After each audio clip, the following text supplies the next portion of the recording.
عدالتیں مکمل طور پہ اسٹیبلشمنٹ اور حکومت کی ماتحت ہو چکی ہیں، بلکہ میں تو یہ کہوں گا کہ آئندہ موجودہ صورتحال میں کوئی ایسی امید نہیں کی جا سکتی کہ ان ججز سے کسی قسم کا کوئی آزادانہ فیصلہ توقع ہم کریں۔ تو گزارش یہی ہوگی کہ ان ججز سے بھی ہم یہ درخواست کریں گے کہ چھوڑیں اس ظلم کے نظام کو، چھوڑ دیں ان کی جو پیز کے پیچھے یہ لوگ مرے جا رہے ہیں، اور آئیں ہمارا ساتھ دیں۔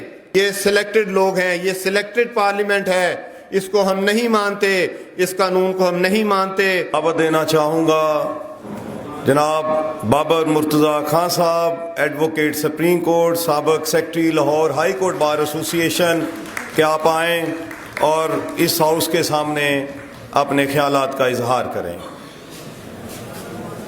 بسم اللہ الرحمن الرحیم۔ جی بہت شکریہ سیکرٹری صاحب۔ گزارش یہ ہے کہ اس وقت ہمارے ملک میں ہماری جوڈیشری، ہمارا کانسٹیٹیوشن اور عدالت نام کی کوئی چیز موجود نہیں ہے۔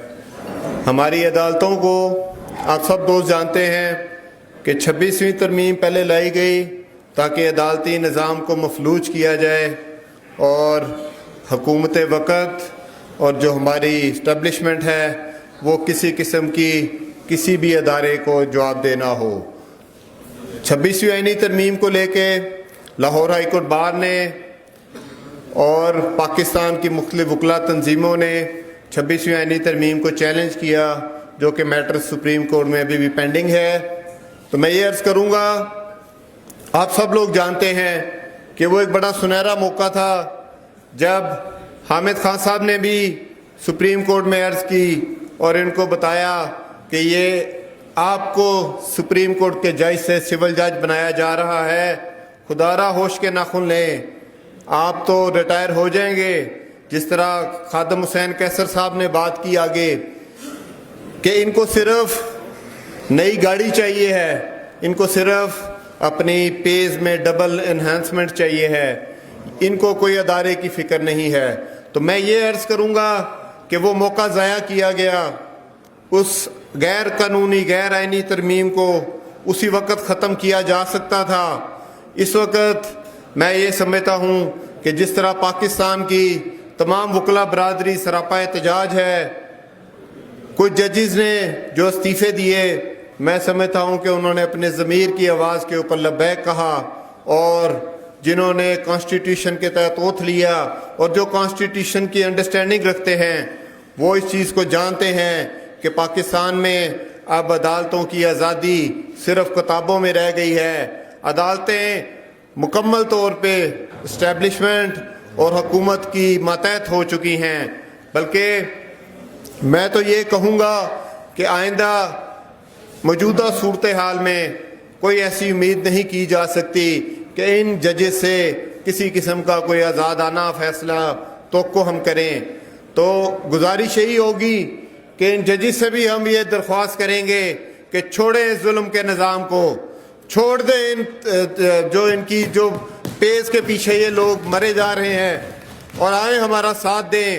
وکلا آج بھی اپنی ذات کی بات نہیں کر رہے، ہمارے وکلا آج بھی آئین اور قانون کی اور عدالتی آزادی کی بات کر رہے ہیں۔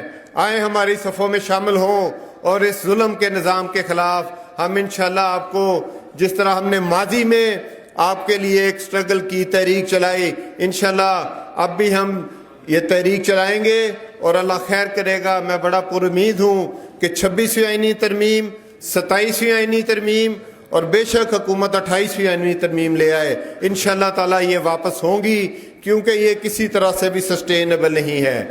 اور اس کے علاوہ میں ایک اور بات کہوں گا کہ یہ کہا جاتا ہے کہ جی عدالتوں نے ایک پیرلل سسٹم چلایا، عدالتوں نے حکومتوں کو نہیں چلنے دیا، تو ہمیں یہ بھی تو بتایا جائے کہ وہ کس کے کہنے پہ ہوتا رہا۔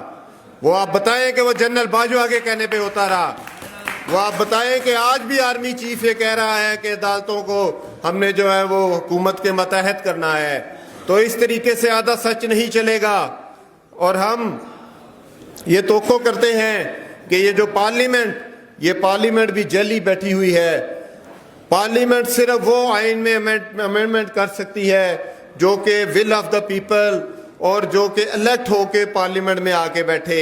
یہ سلیکٹڈ لوگ ہیں, یہ سلیکٹڈ پارلیمنٹ ہے. اس کو ہم نہیں مانتے, اس قانون کو ہم نہیں مانتے, اور انشاءاللہ تعالی اس ظلم کے نظام کے خلاف ہم اپنی آواز بلند کریں گے. بہت بہت شکریہ.